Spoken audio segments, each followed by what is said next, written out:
37 million people just logged into a Chinese quantum computer, and almost nobody in the West even noticed. While America was arguing about chatbots and stock prices, China quietly built a machine that lets anyone, anywhere, rent time on real quantum hardware with a few clicks. This is not science fiction. This is happening right now in a city most Americans cannot even find on a map. And by the end of this video, you are going to understand why this single platform might be the most underrated threat to American technological dominance in the 21st century. Let's start with the number that should be setting off alarms in Washington: 37 million visits. That is the traffic Tianyin, China's flagship quantum cloud platform, has pulled in since it launched in November 2023. Users from more than 60 countries have logged on. Over 2 million experiments have been run on real quantum hardware. Not simulations, not marketing demos, actual quantum processors doing actual quantum work. If a shocking number like that doesn't make you pause, nothing will. If this is blowing your mind already, smash that like button and subscribe right now, because we are just getting started. Here's the part that really stings for American pride. Tianyin is run by China Telecom Quantum Group, working hand in hand with a company called Quantum C-Tech. Together, they built something called Tianyan 504, a 504-qubit superconducting quantum computer. Add that to 3 other machines on the same network, and the platform commands 880 qubits of combined quantum computing power. That is not a lab prototype gathering dust in a university basement. That is a live commercial service, open for business, generating revenue and expanding its user base every single month. Now, before you assume this is just Chinese state propaganda dressed up as tech news, let's talk about what these machines can actually do. In October 2025, China rolled out a new superconducting quantum computer built on the same chip family as their famous Zhuchengji 3.0 processor. This machine has 105 readable qubits and 182 couplers, the components that let qubits talk to each other and perform complex calculations together. According to Chinese state media, it can complete a specific benchmark task called quantum random circuit sampling at a speed a quadrillion times faster than the most powerful classical supercomputer on Earth. Read that number again. A quadrillion, not a million, not a billion, a quadrillion. If that number just gave you chills, hit like and subscribe before you keep watching, because this rabbit hole gets deeper. Let's be fair for a second, because context matters here. This benchmark, called quantum random circuit sampling, is largely a test of raw computational muscle rather than something with obvious real-world use. It is the quantum equivalent of a sprinter running the 100-meter dash. Impressive, headline. Worthy, but not the same as winning a marathon. Still, these sampling tests are exactly how researchers around the world prove what is called quantum computational advantage, the point where a quantum computer simply cannot touch in any reasonable amount of time. China has now demonstrated this advantage multiple times, and each demonstration chips away at the assumption that American labs are automatically ahead. So how did we get here? Let's rewind to November 2023, when the Tianyin platform first went live. Back then, it was a much smaller operation, hosting a 24-qubit machine alongside a couple of 176-qubit systems. By December 2024, the platform had already logged more than 12 million visits from users in over 50 countries. That is a staggering growth curve in just over a year. Fast forward to early 2026, and that number has more than tripled to over 37 million visits from more than 60 countries. This is not slow, steady academic progress. This is explosive, almost startup-like growth, except the startup is backed by the full weight of the Chinese state. And speaking of state backing, here is where things get financially serious. In January 2025, China Telecom Quantum Group became the controlling shareholder of Quantum C-Tech, merging quantum cryptography and quantum computing capabilities under one roof. This was not a friendly merger between two private companies chasing profit. This was a deliberate consolidation move backed by more than 10 billion yuan in planned investment, all funneled into a single state-owned quantum champion.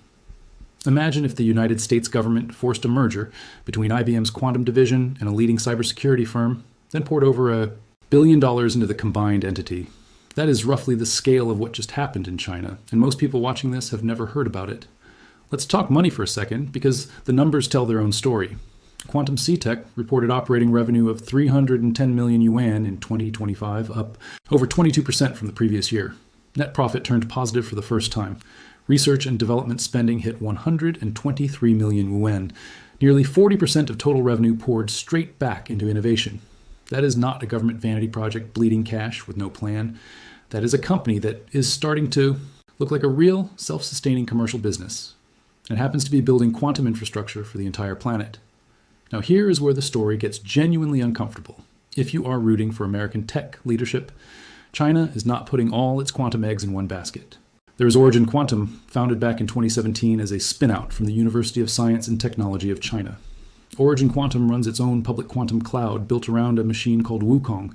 That cloud alone has logged more than 20 million visits and over 339,000 computing jobs. In 2025, Origin Quantum completed what is being called China's first export of domestic quantum computing power to a foreign buyer. In 2026, they launched an upgraded 180-qubit version called Wukong 180. 2 platforms, tens of millions of combined users, and China is treating quantum computing the exact same way it treated batteries, electric vehicles, and solar panels a decade ago. Build fast, subsidize hard, dominate the supply chain, then let the rest of the world catch up or get left behind. If you're starting to feel a knot in your stomach about American competitiveness right now, you're not alone, and that feeling the next part. Because here's the twist nobody is talking about enough. America is not actually losing this race yet, not even close. But the gap is shrinking in ways that should worry every single person who cares about who controls the technology of the future. If this surprises you, go ahead and smash that like button, because the next section is going to completely reframe how you think about this so-called quantum race. Let's talk about where the United States actually stands, because the picture is more complicated than either side of this debate wants to admit. Google's Willow chip, unveiled with enormous fanfare, remains one of the most important error correction breakthroughs in the entire field. IBM has a public roadmap targeting a genuinely fault-tolerant quantum computer by 2029, and their Qiskit software platform remains the most widely used quantum programming framework on the planet, full stop. IonQ and Quantinuum lead the world in trapped ion quantum computing, a completely different technical approach from China's superconducting focus. On raw frontier capability, most serious researchers still give the edge to American labs, but raw capability is not the whole story anymore. And that is the uncomfortable truth this video needs you to understand. Here is the analogy that makes this click. Imagine 2 chefs. One chef has invented the single most advanced cooking technique in the world, something nobody else can replicate, but only cooks for a tiny private dining club of a few hundred elite guests. The other chef has a slightly less refined technique, but has opened 3,000 restaurants across 60 countries, and is teaching millions of people to cook every single day. Who actually shapes how the world eats? Technically brilliant, but locked away in a lab, is not the same as commercially deployed at global scale. China is playing the second chef's game, and the second chef's game is the one that builds lasting influence. Let's get specific about American investment, because the numbers here are actually enormous too, and this is where the story stops being one-sided. The National Quantum Initiative, first authorized back in 2019, delivered roughly $1.2 billion in federal funding through 2024. It has since been reauthorized with an additional $1.8 billion, covering 2025 through 2029. The Department of Energy alone runs 5 dedicated quantum research centers with $625 million in funding. Then, in May 2026, the Department of Commerce announced a massive new move. Over $2 billion in CHIPS Act awards distributed across 9 different quantum companies, with a government taking a minority equity stake in each one. IBM alone received roughly $1 billion from that package, with GlobalFoundries pulling in another $375 million. That is real money, real commitment, and a real signal that Washington finally understands what is at stake. But here is the shocking part. Even with all that federal muscle, the raw user numbers on America's most accessible public quantum platforms still don't come close to matching what Tianyan has pulled in. If that gap surprises you as much as it surprised us, hit like and subscribe before we go further, because the next section explains exactly why that gap exists. So why is China's platform pulling in these massive user numbers, while comparable American platforms lag behind on raw traffic? Part of the answer is strategy, not just technology. China treats quantum cloud access the same way it treated electric vehicle subsidies or 5G infrastructure rollout, as a tool of soft power and global influence, not just a scientific instrument. Free or low-cost access for researchers in developing countries builds loyalty, familiarity, and dependency on Chinese. Quantum infrastructure long before those countries have to make a hard choice about which quantum ecosystem to build their future industries on.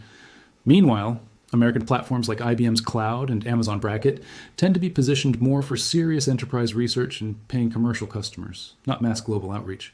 Different strategy, different audience, but very different long-term consequences for who ends up training the next generation of quantum scientists worldwide.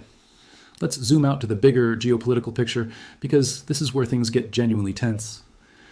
Back in September 2024, during the Biden administration, the United States introduced export controls specifically targeting quantum computers, critical quantum components and related software heading to China. That was followed by restrictions on American investment flowing into China's quantum sector. And here's a detail that should stop you in your tracks.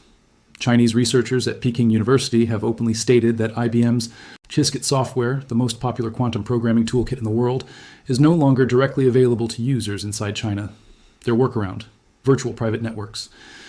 Let that sink in for a second. Chinese quantum scientists are using VPNs to bypass American software restrictions, the exact same tool ordinary people use to bypass China's own internet censorship. The irony is almost too perfect. If that irony just made your jaw drop, that is exactly the moment to smash like and subscribe, because there is more where that came from. This tit for tat is escalating fast, and it is happening across every single quantum hardware category simultaneously. In superconducting quantum computing, Origin Quantum and Quantum C-Tech go head-to-head against IBM, Google, and Rigetti. In photonica quantum computing, which uses particles of light instead of electrical circuits, China's USTC and its Zhejiang processor line compete directly against American firm PsiQuantum, which itself just landed a massive manufacturing partnership with global foundries. In trapped ion computing, Beijing-based Cador is squaring off against American leaders Quantinuum and IonQ. In neutral atom computing, which traps individual atoms using precisely tuned lasers, China's cold atom technology competes against American companies' atom computing and inflection. This is not one race. This is 4 separate technological races happening in parallel, each with its own leader, its own dark horse, and its own uncertain outcome. Now let's talk about a benchmark that genuinely matters, not just headline-grabbing speed claims, but actual scientific substance. In 2025, China's Zhuchangji 3.2 achieved what researchers call below-threshold error correction, a critical milestone where a quantum system starts getting more reliable as you scale it up rather than less reliable, which is the single biggest obstacle standing between today's noisy quantum computers and tomorrow's genuinely useful ones. This result reportedly matched the significance of Google's own Willow chip breakthrough on the exact same metric. 2 completely separate national programs on opposite sides of the planet, independently cracking one of the hardest problems in quantum physics within roughly the same window of time.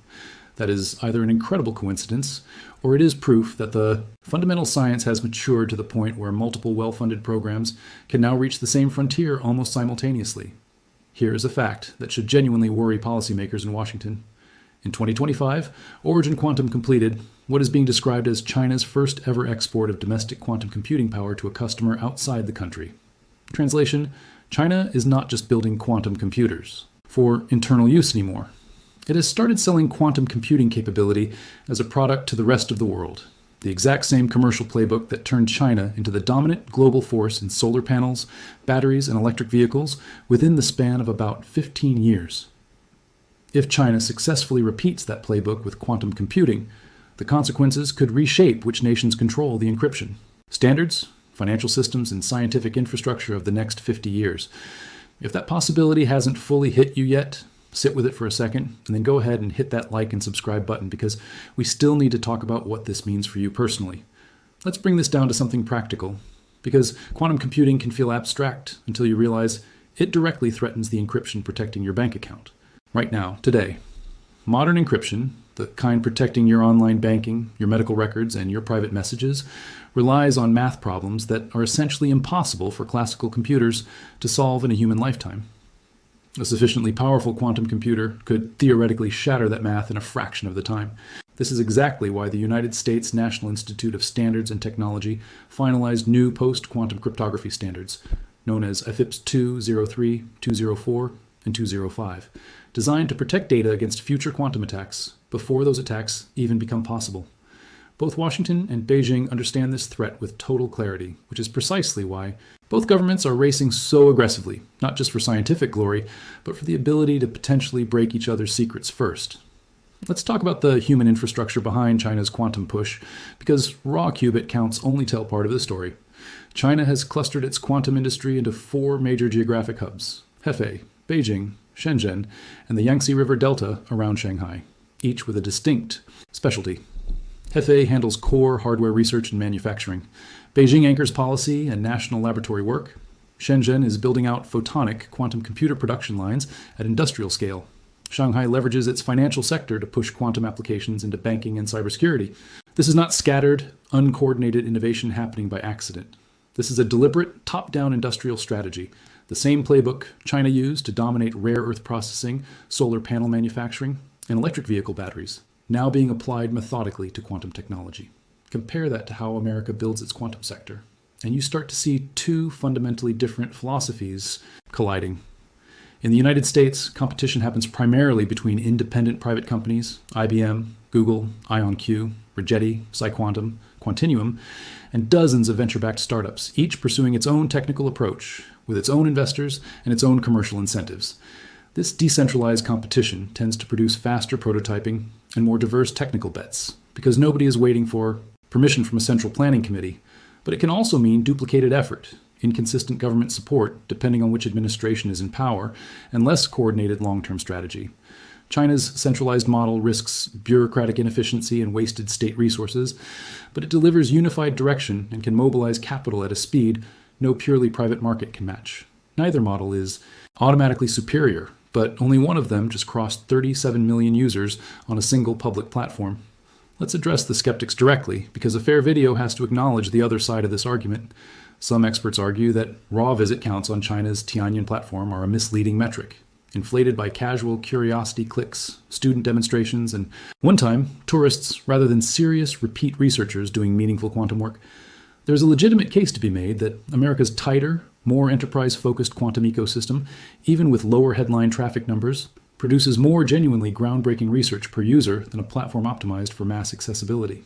Google's Willow chip and IBM's fault-tolerant roadmap remain, in the eyes of many top researchers, still the most technically impressive achievements in the entire global quantum field.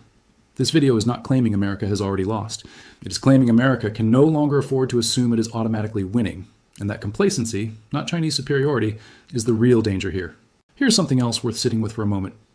Alibaba, one of China's largest technology companies, actually shut down its own quantum computing hardware laboratory back in November 2023, donating its equipment to Zhejiang University and redirecting its resources entirely toward artificial intelligence instead. Huawei has taken a similarly cautious approach, focusing on quantum simulation software rather than building physical hardware at all. This tells us something important. Even inside China, not every major tech company believes quantum hardware is worth the enormous capital investment right now. The company's actually building physical quantum machines. Origin Quantum, Quantum C-Tech, China, Telecom Quantum Group are mostly state-backed or state-adjacent entities, not China's flashiest private tech giants. That distinction matters enormously when you're trying to judge how sustainable this quantum push really is over the next decade. Now, let's talk about the money flowing into China's broader quantum sector, because the scale here is honestly staggering. The sector attracted approximately 46 billion yuan, or about 6.45 Bill 24 alone. China's 15th five-year plan, its major economic blueprint covering the coming years, explicitly elevates quantum technology to the same strategic priority tier as semiconductors and artificial intelligence. The National Venture Guidance Fund allocated roughly 122 billion yuan, about 17.5 billion US dollars, across 3 regional quantum-focused investment funds. China is also filing over 10,000 quantum technology patent applications every single year between 2022 and 2024, with roughly 90% of them classified as genuine invention patentees rather than minor incremental improvements. China alone now accounts for more than half of all quantum technology patent filings on planet Earth. If that patent statistic just shocked you, and it absolutely should, hit that like and subscribe button right now, because understanding what comes next might genuinely matter for your own financial future. Let's talk about why this matters for regular people watching this video, not just governments and giant corporations. Quantum computing, once it matures fully, promises to revolutionize drug discovery by simulating molecular interactions that today's classical computers simply cannot model. Science, from dramatically better batteries to room temperature superconductors that whichever country or whichever coalition of companies controls the dominant quantum infrastructure when these breakthroughs finally arrive, will likely capture an enormous, possibly permanent economic advantage. This is not a distant abstract concern reserved for physicists in white lab coats. This is a race that will directly shape your job market, your investment portfolio, and the medicine your doctor prescribes you 20 years from now. Let's dig into the history of this platform for a moment, because the origin story explains a lot about why it grew so fast. Long before Tianyan became the headline-grabbing giant it is today, Chinese research institutions were already experimenting with smaller quantum cloud demonstrations, testing whether the public would even bother using these machines. Back in 2023, a separate project from the Beijing Academy of Quantum Information Sciences, working alongside the Institute of Physics and Tsinghua University, opened a much smaller quantum cloud platform for public testing. That early prototype pooled together 3 superconducting quantum chips spread across a physical distance of 50 kilometers, linking a 136-qubit chip with an 18-qubit chip and a 10-qubit chip into a single usable network. In just a few 7 million figure we started with, but it proved something crucial: that global demand for accessible quantum computing existed, and China moved fast to scale that proof of concept into a full national platform. China Mobile got in on this race too, and its move is often overlooked in the broader Tianyan story. Back in August 2023, China Mobile teamed up with China, achieved something notable for its era: hybrid computing that blended quantum processing power with traditional classical computing. Fields ranging from artificial intelligence to biomedicine, intelligent transportation, and even aerospace engineering. The sheer number of Chinese state-backed institutions racing to build competing quantum cloud platforms simultaneously tells this is dozens of institutions, backed by state money, all racing toward the same finish line at once. Let's talk about a real-world application that makes this technology feel a lot less abstract. Because Hefei, the city at the center of China's quantum push, has already started deploying quantum technology into everyday infrastructure. A 220 kilovolt power grid substation in Hefei now runs several operations, including dispatch, coordination, electricity distribution, drone patrols, and inspection robots over quantum encrypted communication links. Engineers there have even validated a new power flow optimization algorithm directly on a superconducting quantum processor, testing whether quantum computing can genuinely make national power grids more efficient and more secure at the same time. Meanwhile, in a separate application, researchers unveiled a quantum sensing device capable of detecting trace magnetic impurities inside lithium battery materials within just 5 minutes, a process that reportedly runs 90% faster and requires 70% fewer personnel than older inspection methods. These are not flashy laboratory party tricks. These are quiet, unglamorous industrial deployments, exactly the kind of boring but essential integration that turns a scientific curiosity into permanent economic infrastructure. If the idea of quantum computers quietly running your electricity grid gives you a small jolt of unease, that is a completely reasonable reaction, and it is exactly why you should smash that like button and subscribe before this video ends. Let's also talk about photonic quantum computing, because it represents a genuinely different technical bet than the superconducting approach most of this video is focused on so far. Instead of using supercooled electrical circuits, photonic systems perform calculations using individual particles of light. China's Shanghai Jiaotong University, working through its Wuxi Photonic Chip Institute, alongside quantum firm Turing-Q, recently won a top award at the World Internet Conference Wuzhen Summit for developing a large-scale, high-speed, programmable photonic quantum processor. Separately, in Shenzhen, a startup called QBoson began construction on what is described as China's first dedicated production line for photonic quantum computers, a facility projected to manufacture dozens of optical quantum machines every single year once fully operational. On the American side, PsiQuantum is pursuing the exact same photonic approach, backed by a major manufacturing partnership with global foundries and a genuinely ambitious decade-long development plan. Both nations are betting real money that light-based quantum computing could eventually outperform the superconducting chips currently dominating headlines, and neither side is willing to sit out that particular bet. There's also a quieter, more unsettling layer to this competition that rarely makes it into mainstream coverage: the question of quantum sensing and quantum communication for military and intelligence purposes. Quantum key distribution, the technology that lets two parties exchange their encryption keys with a level of security that is theoretically unbreakable using the laws of physics itself, is already being deployed across national communication backbones in China, integrated directly into China Telecom's infrastructure. Quantum C-Tech is recognized globally as one of the primary commercial providers of this technology, standing alongside established players like Toshiba, ID Quantique, and Quintessence Labs.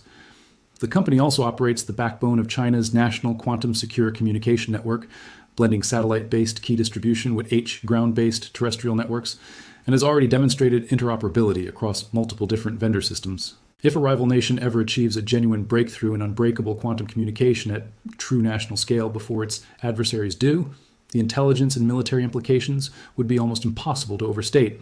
Let's revisit that opening number one more time, because it deserves to land with its full weight. 37 million visits, more than 60 countries, over 2 million real quantum experiments run on real quantum hardware. All of that built by a platform that barely existed before November 2023. In under 3 years, China went from an early stage research demonstration to a global quantum cloud service with a user base larger than the entire population of Canada. Meanwhile, America still holds a meaningful technical lead on the most demanding frontier benchmarks, backed by billions of dollars in fresh federal investment and the world's most sophisticated private quantum companies. Both of those facts are true at exactly the same time, and that tension, that genuine uncertainty about who ultimately wins, is precisely why this story deserves so much more attention than it has been getting. So where does this actually leave us? China has built the world's most heavily trafficked public quantum cloud platform, backed by aggressive state investment, a coordinated industrial strategy, and an explicit playbook borrowed from its dominance in solar panels, batteries, and electric vehicles. America still leads on the deepest frontier research, commands the broadest private commercial ecosystem, and just committed billions of emerging gaps before they become unbridgeable. Neither side has definitively won this race, and anyone telling you otherwise in either direction is almost certainly trying to sell you something. What is absolutely certain is this: quantum computing is no longer a distant academic curiosity confined to physics journals and research grants. It is becoming real, deployed, revenue-generating infrastructure right now in 2026, and the nation that ends up controlling that infrastructure at true global scale will hold enormous leverage over the technological, economic, and even military balance of power for decades to come. Think about how quietly all of this happened. No dramatic press conference, no viral product launch, no billionaire on stage with a flashy keynote. Just a steady stream of state media announcements, a handful of trade publications, and a user count that quietly climbed past 37 million, while most of the world was distracted by something else entirely. That is precisely how the biggest shifts in global technological power tend to unfold, not with a single explosive headline, but with years of unglamorous compounding progress that nobody notices until the gap is already impossible to close. Whether the outcome favors Washington or Beijing 5 years from now, the pattern itself deserves your attention, because the same quiet compounding is happening right now in artificial intelligence, in semiconductor manufacturing, and in half a dozen other frontier technologies that will define who holds power in the decades ahead. If this video opened your eyes to a story that deserved way more attention than it has been getting, that is exactly why channels like this one exist, to dig past the headlines and hand you the full researched picture before it becomes mainstream news. So do not scroll away without hitting that like button, and seriously, hit subscribe right now, because we are going to keep tracking this quantum race step by step, breakthrough by breakthrough, and you do not want to miss what happens next. Drop a comment down below and tell us honestly, do you think America can still catch up, or has China already built an unstoppable lead in the race that will define the next century of technology? We will see you in the next one.